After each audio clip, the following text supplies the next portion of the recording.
right, you guys. All right, I got a question for you. What do you guys fight about? Tell me, what do you fight about? Money. Money. Driving. Our future kid's name. And I don't do the laundry every day. Alarm clocks. Or when you have all day at home to do laundry or do the dishes. All day, and I'm not working. I'm not working at all.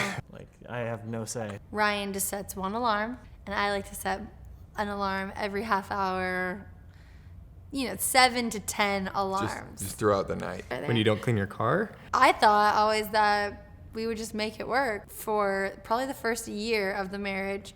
Cleanliness. My first alarm clock would go off, and then I'd go downstairs and sleep on the couch for all my other alarm clocks. That's how we solved that problem, by sleeping on the couch. You're making me sound like a real nice guy. Let the people decide. Did I say money? Yes. Money tops the list. There's more fights in marriage about finances than any other topic. What else? Schedules. Right? Pick a restaurant to eat at. Okay, very specific, yes. The restaurant you're going to eat at tonight. Isn't it true we fight about anything and everything? I mean, generally speaking, it takes very little for the fur to fly in most marriages. And that's why conflict, do you know how to fight a good fight? This is an important question, a really valuable skill set, how to manage conflict. We had one of our all-time, crazy fights early on in our marriage in the city of San Francisco. Yeah, one of those defining fights. Do you guys have one of those in your story where, it happened? You don't have them yet, but you will. It's just inevitable. It is inevitable. Well, for us, it happened right in the midst of a really fun time. That's when I hate it the most, right? When it interrupts a fabulous moment and all of a sudden conflict.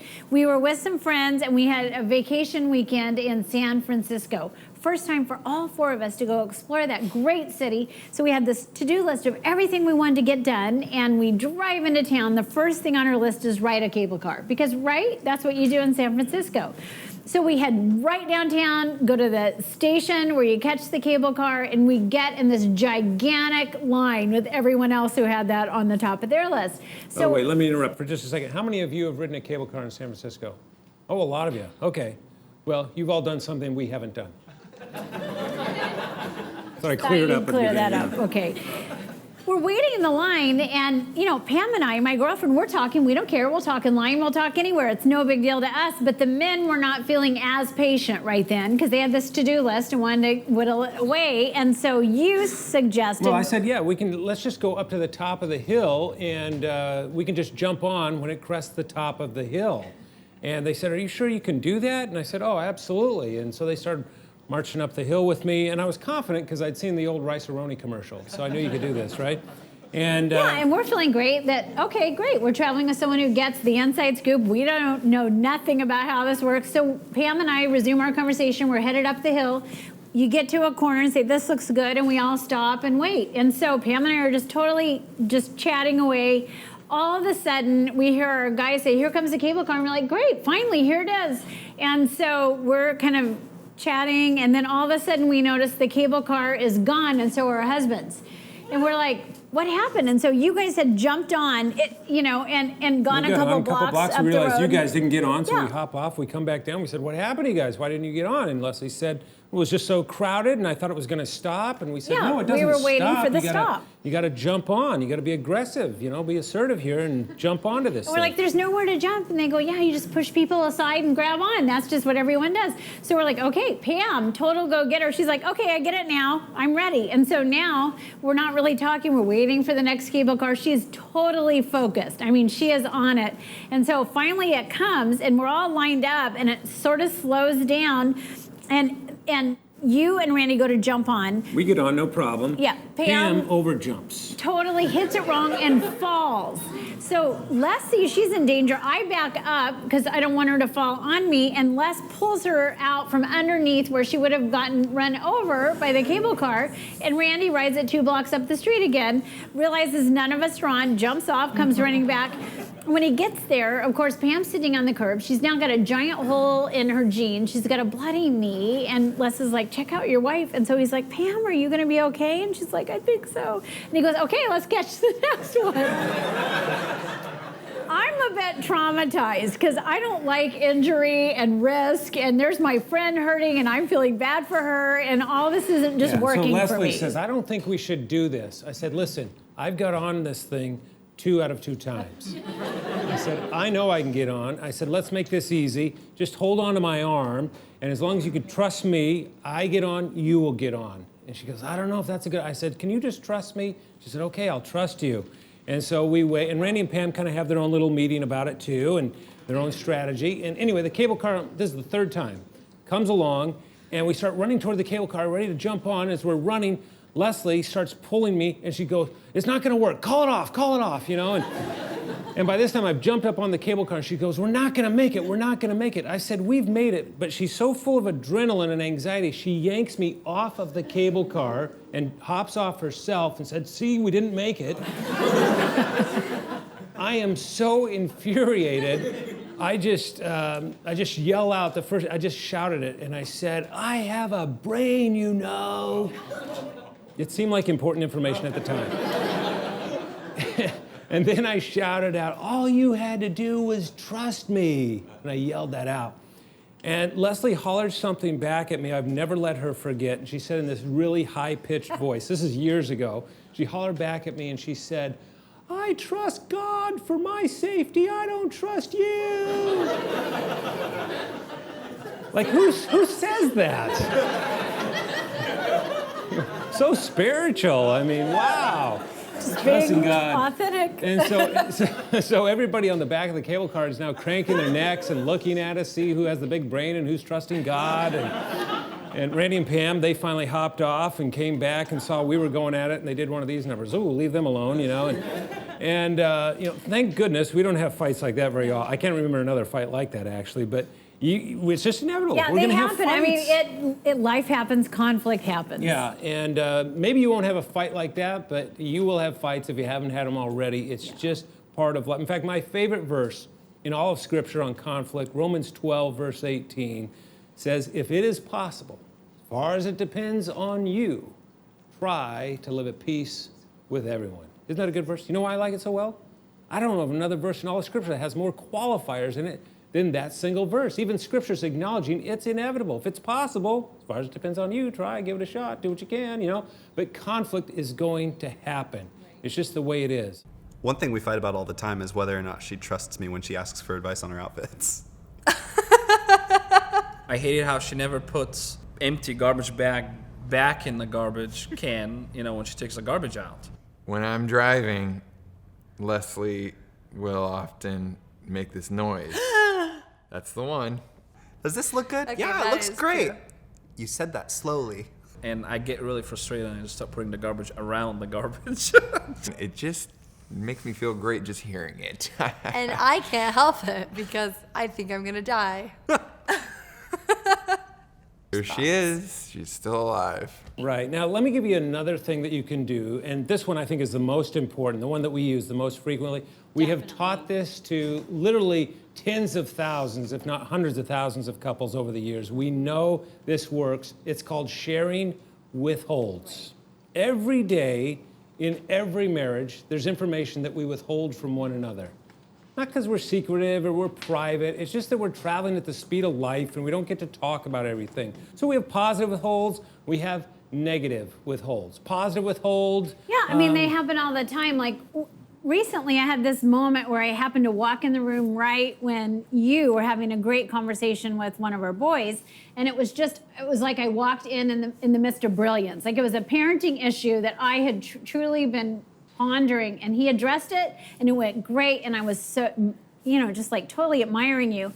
But I'm not going to say anything in front of our son because that'd be awkward. So I thought, I'll tell you later. And then I just got busy, and time went on, and I forgot. So it was a compliment toward me that I never heard. Right. That's a negative, or rather a positive withhold. I'm guessing that happens a lot with me. All the time, right? Yeah, it goes both ways. We all do this. Right. Positive things, I think, oh, I see Leslie, she's coming down to something, she has a beautiful dress on. I think, oh, she looks, I'm just about ready to give her a compliment. I think, oh, where are my car keys? And I get distracted maybe, or something like that, right? We withhold positive information sometimes. Also negative withholds. Maybe we're out to dinner with friends, we're joking around, I say something I think is kind of funny, everybody laughs. but underneath it, you felt like it was a little bit of a zinger. It kind of stung a little bit. Well, she's not going to confront me in front of our friends. That'd be awkward. And she's going to wait till we get home. Well, it's midnight when we get home, and she's thinking I'll tell him in the morning, but I'm off to work early or whatever it is, and it just, the negative feeling gets buried. And by the way, what happens to negative feelings that we bury? You bet. They have a high rate of resurrection, okay? And they pop up when we least expect them, and we go, whoa, where did this come from? Have you ever felt like you stepped on a landmine in your relationship sometimes? And it's because there's something negative buried there. And so this little exercise, sharing withholds, is designed to bring these to the surface. It takes you maybe 5 minutes out of your week. And if you put this into practice, you'll see the level of tension drop and the level of intimacy increase. Here's how it works. One of us just simply says, would you like to share withholds? Yeah, and so if you get invited to do that, what that means is we're going to take a minute and just think about a couple of examples of things that have happened recently, like in the last couple days, last 48 hours, 2 positives and 1 negative. You know, just stuff I haven't had a chance to tell you. And so both of us will agree that, yeah, we'll share withholds, and we'll take a minute and write a couple down. And sometimes, we've been doing this for years, even to this day, sometimes Leslie will say, hey, you want to share withholds? And I'll think for a second, I'll go, I don't have any withholds. You know, we've talked about everything. And then we just give it a few minutes, and eventually you realize, oh, I have to limit it to just these 3. Okay, because it just takes, even think right now, what's one positive withhold that's happened in the last 48 hours, you know, that you haven't talked to your partner about? Yeah, because they're kind of lingering just outside your conscious awareness. But if you take a minute and just remember, things will surface. Right, so we write these down. We each have our little list of 3. And do you want to demonstrate this? Sure. So we would share these back and forth with each other. So, well, we left in kind of a hurry yesterday to come on this trip. And so I was just appreciating so much when I walked back in after the school drop-off with all the chaos of getting our dog and everything put away. You had cleaned the kitchen I'd left in chaos, wiped down the counters, loaded the dishwasher, and it made me feel so good knowing they were coming home to a clean house. Okay. And so in the by the way, that didn't happen. But I'm getting the message loud and clear up here. So. Nicely played. Yeah. Always a treat. Yeah. Leslie's having her own little seminar up here. But if it had happened, I would respond with 2 words, and those 2 words are, thank you. That's all. Just thank you. I don't explain it or anything else. I just thank you, all right? Then she would share a negative withhold. Yeah, and you're not going to be surprised by this, but recently when you were going through the bills for the month, you took your Sharpie to the Visa again and circled all of my Starbucks charges. Right. And left it on my desk with a big question mark. Right. And I got my feelings hurt because we've talked through this multiple times. And for me, you know, it's just like one of those non-negotiables. That's where I have a small group. I do my writing there. There's so many things I value that happen there that the cost is inconsequential. That did happen. How convenient. And so, again, I respond with 2 words. Those 2 words are, not I'm sorry, because I may not be sorry yet, okay? Just thank you. In other words, thank you for sharing the information. That's all this is an exercise in sharing the information, okay? And then she would share another positive withhold. We're going to forego that for right now. And then it would be my turn to share my 3 withholds. And by the way, we've learned through experience that the person who goes second needs to stick with their 3 original withholds. Okay? You follow me? So I would share my 3 withholds. Now, here's the real important part of this thing. For the next 30 minutes, those negative withholds are off limits. For the next half hour, we don't talk about the negative withholds. And it's not like we just sit there and look at each other, okay, you know, 10 more minutes, you're going to get it, you know, but it's not like that. It's just that we go on with life. Most of the time, I don't even think we come back to them. Often it's just we enough don't. To be heard. But the point of that time is it totally rearranges your reaction to that. Yeah. Because it changes your response. What happens in that 30-minute time? Well, yeah, exactly. It diffuses. You go from kind of what would you call it? Like Yeah, you just go from reacting to responding because you've had time to let that initial reaction sort of blow by, and now you're responding at a deeper level, and you're not as defensive, and so it's just a much softer conversation. Right, it creates what they actually call a soft onset. And so, like we said, you may not even come back to them unless you want to. But man, I'm telling you, you do this, again, carve a groove into your relationship. Make this what we sometimes call a honeymoon habit, something you do right from the beginning. And you will see that you've built in this incredible little skill that allows you to increase intimacy while diminishing conflict because it keeps it at bay. If it's possible, as far as it depends on you, try to keep the peace with everyone, especially your spouse. Yeah, and so this sharing withholds deal, you're gonna really uncover it in depth in the workbook because it goes step by step how to do this, gives you more examples, and then helps you apply it to your life. But the point is to make it a habit.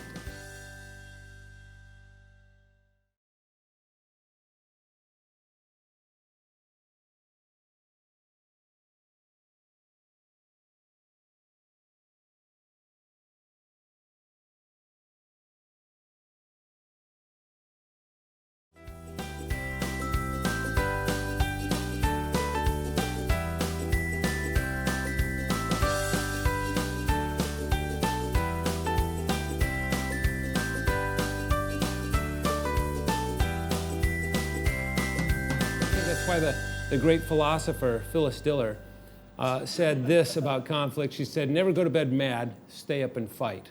Pretty good quote. Somebody else with a little more insight, Carl Jung, said, conflict is like fire. He says it has two aspects, that of burning and that of shedding light. And what we want to help you do right out of the gate as you begin your journey of lifelong love is to learn how to shed light on your relationship even in the midst of conflict, to use it to your advantage. As we often say, conflict is the price we pay for a deeper level of intimacy. Let me say that again. Conflict, if you know how to fight a good fight, conflict becomes the price we pay for a deeper level of intimacy. But it all has to do with knowing how to do it. Right, and what's so crucial about navigating conflict together is really understanding at a pretty deep level what to avoid when you're in the midst of conflict, because it really will destroy the bond you have. In fact, we know from research, it's pretty phenomenal, that how you fight is one of the most important things and what holds you together. Predictors of success in marriage. This is, like I said, a valuable skill set. Yeah. If you were to walk out of our offices in Seattle, you wouldn't be too far from a canal that joins Puget Sound with Lake Washington. If you were to cross that canal, take a right, maybe a mile or so, you'd run into the University of Washington. And right there on that campus, for years, there's been a building, a pretty nondescript building that houses one of the most famous laboratories in all of marriage research. It's known as the Love Lab. Been there for about 30 years. A fellow by the name of Dr. John Gottman has run studies out of there. He's retired now, but boy, have his studies made an impact. What he did, he'd put an ad in the newspaper and invite couples to come in to basically a studio apartment for a day and live, except that be just like any other day, except they would be hooked up to biofeedback equipment. Their skin temperature would be measured, their muscle tension in their forehead with some electrodes up there, and heart rate and so forth. Even blood labs that reveal things. Exactly. Yeah. And a team of psychologists would be looking at them through mirrors and on video and so forth. And other than that, it's just like any other day for this couple, you know. And so they'd come in there and live, and he would be able to tell by looking at this, many, many couples, hundreds if not thousands of couples, he came to the conclusion that he could predict with a 94% accuracy rate. Which is pretty stunning. Think about that, 94% accuracy rate. Whether or not a couple would succeed or fail in marriage based solely on how they fight. Not whether they fight, not how often they fight, not what they fight about, just how they fight. That's what he was observing in this exchange, in this experiment. Right, and through the research, what they did was identify 4 specific things that when they occur in the midst of our conflicts with our spouse, really do usher in doom for the relationship. Yeah, he actually calls them the 4 horsemen of the apocalypse. Right. The 4 horsemen of the apocalypse, because these usher in doom for a married couple. And so we want to know how to avoid them. What are they? The first of these is criticism. I mean, criticism. simple as that. A critical comment is truly that destructive. I think that's probably one of the biggest things for me, especially being a guy, is when I'm criticized, I just feel more deflated than anything. There's not much she can do that really gets me down other than when I'm like totally criticized. I feel criticized when Rami doesn't make a statement about how good I actually am. I feel criticized when I'm questioned. Whether it's a personality thing or looks-wise, if he doesn't say that I look so fabulous, then I feel very criticized and I look at it on the negative side.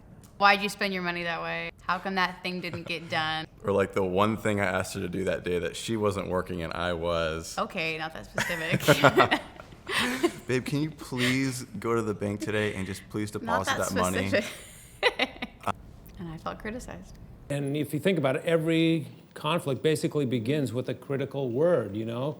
You always make us late, or you never pick up your clothes, or you do this, or you do that. It's some kind of accusation. That's what sparks Exactly. a conflict. A criticism. Here's one thing I love, though, just a little caveat that makes marriage so much more safe for me. He said it's okay to complain. Like, complaining is not a bad thing in marriage. You can be totally authentic. You can complain and whine, and that's actually good because it connects you. Just don't cross the line and criticize. And criticism begins with you. You always, you never. Whereas complaining begins with I. I feel so frustrated when we're late to something that really matters to me. Right. So it sounds like just a little bit of semantics, but it's not. It's not a game. There's a true difference in the spirit that receives it. Defensiveness is the second thing you want to avoid.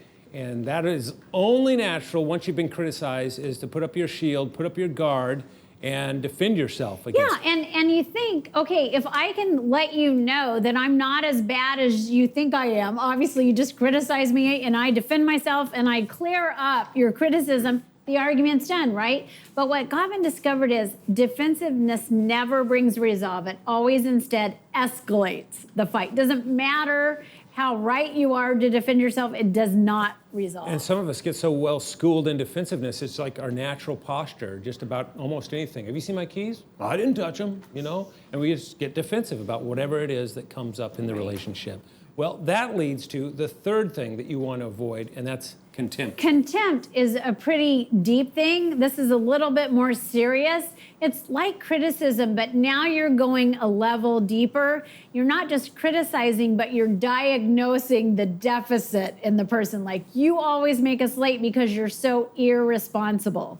You're diagnosing what's wrong with their character or their motivation behind it, and that is contemptuous. It lacks all respect. And it's often very sarcastic, you know. Could be humor, sarcastic Way humor. to go, genius. Regular Einstein, aren't you? You know, that kind of stuff.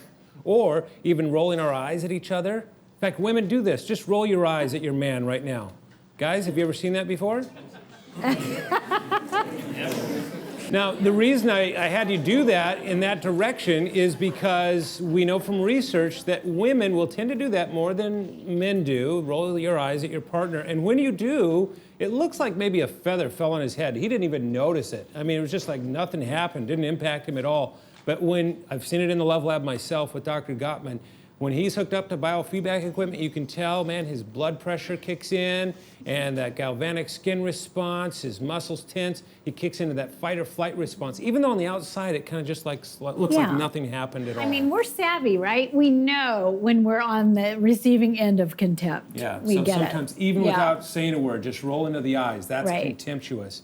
In fact, some have said we ought to pass laws in Congress against contempt in marriage. This is like a toxin. It's like pouring poison on your relationship when we get to that contemptuous level. All right?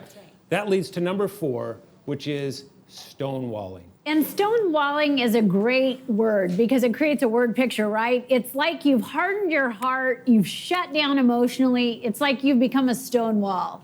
You've stopped trying to be understood. You stopped trying to understand. You may not have left the conversation, but you're truly shut down emotionally, and that is stonewalling. Yeah, and if you don't leave physically, you leave emotionally, and you'll hear guys especially say something like, okay, what do you want me to do? I'll do it, right? What do you want me to say? I'll say it. And you guys, you know the feeling. It happens in your trapezius muscles up here, and you get this stiff neck, and you almost become like a stone wall. It's like, what do you want me to do? I'll do it, right? And that kind of pulling away from the relationship sends a powerful and poisonous message to your spouse. Right. Yeah. Okay, so those are the 4 things we want to avoid. And if you're sitting there going, uh-oh, we already have some of these, well, welcome to the club. We all have these to some degree or another. From time to time. On occasion. What he's looking at are the couples that don't know how to short-circuit this system. So a critical comment is made, well, here we go, set aside the next half hour, because we don't know how, it's like a freight train coming through our marriage. We don't know how to stop it. Those are the couples that he's really concerned about. I am more of a stone wall, and my face just kind of goes blank, and I'm not saying much. Which really stresses me out more. He usually has to be the one that is right. And I like to just stay quiet if I feel like I'm kind of pinned against a wall kind of a thing. I don't want to escalate the situation by saying something wrong or doing something wrong, so I just kind of shut down. Gets very defensive, I guess, and I'm very defensive as well. Like, he has the tendency to shut down if he feels that he's gonna say something that might offend me. It never goes anywhere. No, I do need to know how you feel. If I don't know, I feel very insecure. We have to eventually kind of walk away and take a breather, and then once we're both calm, come back and hug it out. Talk it through, hug it out. We almost laugh about it a little bit now, and it's cool because it's getting easier and better. We figured it out.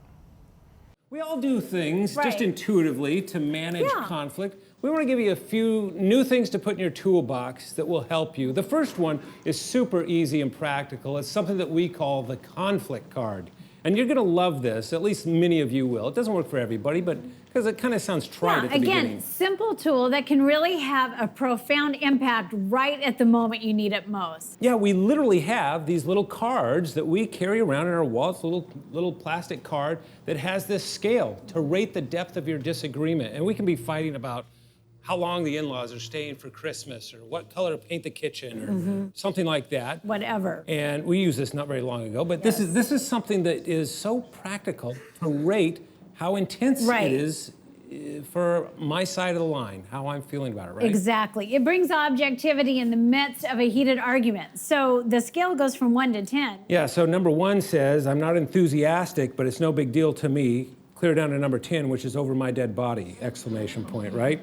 So somewhere along that gradation, you're going to find one that you identify. Here's what's brilliant about this, because, you know, no matter what, usually someone in the relationship is more expressive than the other person. So it's sometimes hard to tell who genuinely feels more strongly about the issue. And so if you stop in the middle of an argument, like we recently had one about schedules. Right. And I was really pushing you hard on something, and you were not giving. So I said, okay, stop right now, 1 to 10. Where are you at on this? How strongly do you feel? And you said it was between a 7 and an 8. And I was totally stunned, because for me it was like a 3 or a 4, but I was just going for it, you know? So then I'm like, absolutely going to go the way you want it to, because you care deeply about it. I'm going to save my win for something that's genuinely a higher number for me, right? So it brings resolve, because it makes it clear and objective what's going on right now. And it just gets you out of that emotional thing and back into your rational brain about, okay, what's going on here between us? Yeah, and if you want to get a copy of the conflict card, you know, you obviously found it in the book. It outlines it there. But if you want an actual copy, you can go to lessonleslie.com, download it there for free. So, but that's one thing, the conflict card. Make sense? Number 2 is something we call the XYZ formula. Yeah, this is a great tool, because what it protects you from is criticism. And criticism, remember, is one of those major things you want to avoid, because it sparks those negative fights. Yeah, so this is a way to turn a criticism into a complaint so it's more easily heard and accepted. This is just a way to phrase it so that they hear it. I'll give you an example. When we're driving down the road and you turn the radio station without talking to me first, I feel like I don't even matter to you. Situation X, when you do Y, I feel Z. That's very different than saying, who made you king of the radio, right? That's contemptuous. And so this little formula, you can remember in the heat of the battle, right? Yeah, like when Because your it's- emotions are pretty raw, but you don't want to get that conversation headed the wrong way. If you just think, okay, XYZ, how can I say this right so that I won't derail us right now? It really is protective. So anyway, this is just a simple tool that really moves you in the heat of the moment from being tempted to launch into a criticism and gets you in that place where it's a softer onset with the complaint. Yeah, so I really hope you're using the SYMBIS assessment, because when it comes to managing conflict, this page is a real eye-opener. In fact, one of the things it does is show you what you tend to fight about most, your hot topics. It'll give you the top 5 for each of you, so you're gonna enjoy that.